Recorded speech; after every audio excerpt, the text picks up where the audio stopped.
Good morning. आज हम लोग पढ़ेंगे अंश पूंजी के बारे में। अंश पूंजी, पूंजी शब्द का अर्थ विभिन्न अर्थों में लिया जाता है, किंतु अंश पूंजी वाली कंपनी के संदर्भ में पूंजी का तात्पर्य अंश पूंजी से ही लगाया जाता है। दूसरे शब्दों में पूंजी से तात्पर्य उस अंश पूंजी से है जो किसी कंपनी द्वारा विभिन्न प्रकार के अंशों को जारी करके प्राप्त की जाती है। अंश पूंजी शब्द का प्रयोग पूंजी के अर्थ के रूप में ही किया जाता है। पूंजी तथा अंश पूंजी का तात्पर्य उस पूंजी से है जो अंशों का विक्रय करके प्राप्त की जाती है। अर्थात अगर कोई धर्मार्थ संस्था दान प्राप्त करके और किसी व्यक्ति या समुदाय को रसीद प्रदान करती है तो वह अंश पूंजी नहीं कहलाती। अंश पूंजी तभी कहलाई जाएगी जबकि अंशों को बेचकर प्राप्त किया गया हो। अंश पूंजी की अवधारणा या इसका शब्दों का प्रयोग अनेक रूप में होता है। पहला है अधिकृत अंश पूंजी। अधिकृत अंश पूंजी से तात्पर्य उस पूंजी से है जिसका उल्लेख कंपनी के द्वारा सीमा नियम में किया जाता है। कंपनी इस अधिकृत पूंजी को बिना सीमा नियम में परिवर्तन किए जारी कर सकती है। अगर कंपनी अधिकृत पूंजी से अधिक पूंजी का निर्गमन करती है तो उसे पार्षद सीमा नियम के पूंजी वाक्य में परिवर्तन करना अनिवार्य होगा। अधिकृत पूंजी को इसलिए कभी कभी पंजीकृत पूंजी या अंकित पूंजी के नाम से भी जाना जाता है। दूसरी है निर्गमित पूंजी। निर्गमित पूंजी से तात्पर्य उस पूंजी से है जिसे कंपनी समय समय पर अभिदान हेतु जनता को क्रय करने के लिए जारी करती है। इसे अधिकृत पूंजी भी कहा जाता है।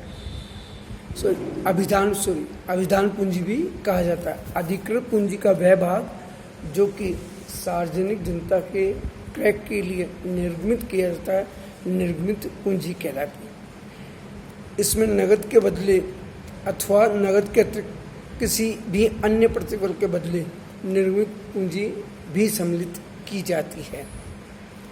निर्गमित पूंजी की राशि कंपनी अपनी बैलेंस शीट में प्रकट करने के लिए उत्तरदायी होती है। तीसरी है अभितत पूंजी।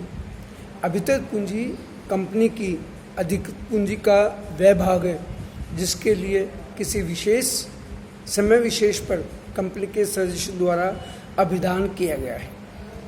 कई बार निर्गमित पूंजी और अभिदत्त पूंजी समान हो सकती है, क्योंकि जितने अंश निर्गमित किए गए अगर समस्त अंश जनता द्वारा क्रय कर लिए जाते हैं तो अभिदत्त पूंजी और निर्गमित पूंजी एक समान होती है।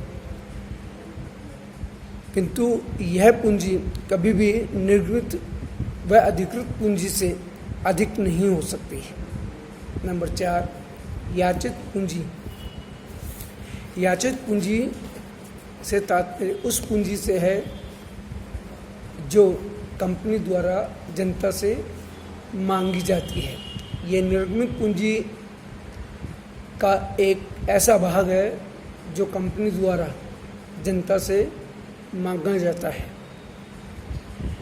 कई बार निर्गमित पूंजी के बराबर भी याचित पूंजी हो सकती है। इस पूंजी को आवंटन के लिए मांगा जाता है। कंपनी न्यूनतम कितनी पूंजी प्राप्त करके अंशों का आवंटन कर सकती है, ये निर्धारित याचित पूंजी के नाम से की जाती है। फिर है प्रदत्त पूंजी। प्रदत्त पूंजी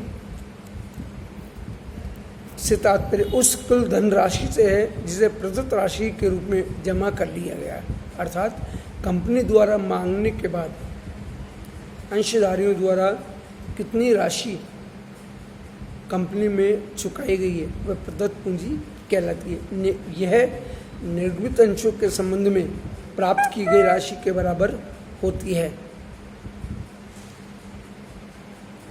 इसमें कंपनी के अंशों के संबंध में प्रदत्त राशि के रूप में जमा की गई कोई भी राशि भी सम्मिलित है, किंतु इसमें कंपनी के अंशों के संबंध में प्राप्त कोई अन्य राशि सम्मिलित नहीं की जाती है। छठा है अयाचित पूंजी। पूंजी का वह भाग जो कंपनी द्वारा भविष्य में मांगा जाना शेष है, अर्थात अंशधारियों से मांगी नहीं गई है, अयाचित पूंजी कहलाती है। पूंजी के ऐसे भाग को कंपनी द्वारा कभी भी भुगतान हेतु मांगा जा सकता है, यद्यपि ऐसी मांग कंपनी के अंतर्नियमों एवं कंपनी अधिनियम के प्रावधान के रूप ही किया जा सकता है। लास्ट में है आरक्षित पूंजी। जब कोई कंपनी ये निश्चित कर लेती है कि कंपनी की पूंजी का एक भाग कंपनी के समापन के समय मांगा जाएगा, तो पूंजी का वह भाग आरक्षित पूंजी कहलाता है। जब कई बार कंपनी की आर्थिक स्थिति अच्छी रहती है, किंतु अचानक ही कंपनी की आर्थिक स्थिति बिगड़ने लगती है और कंपनी दिवालिया हो जाती है, या कंपनी के अंशधारी और ऋणदाता उसके समापन का निर्णय लेते हैं, तो ऐसी पूंजी अंशधारियों से कंपनी मांग सकती है और अपने दायित्वों का भुगतान उसके द्वारा किया जा सकता है। आरक्षित पूंजी का निम्न लाभ होता है कि यह सम्मेलन के पूर्व के लाभों से बनाई जा सकती है। चालू व्यवसाय को खरीदते हुए लाभ से भी इसका निर्माण किया जा सकता है। अंश पूंजी सामान्यतः दो प्रकार की होती है, समतांश पूंजी और एक पूर्वाधिकार अंश पूंजी। समतांश पूंजी के धारक कंपनी के सदस्य अंशधारी होते हैं, जिन्हें कंपनी अपने जीवन काल में पूंजी को वापस नहीं लौटाती। साथ ही इनका लाभांश भी पूर्व निर्धारित नहीं होता, ना ही इन्हें लाभ होने पर लाभांश दिया जाए, ये भी आवश्यक नहीं है। दूसरा तो पूर्वाधिकार अंश। पूर्वाधिकार अंश वे अंश होते हैं जो कंपनी के अंशधारी नहीं तो होते हैं, किंतु स्वामी नहीं होते।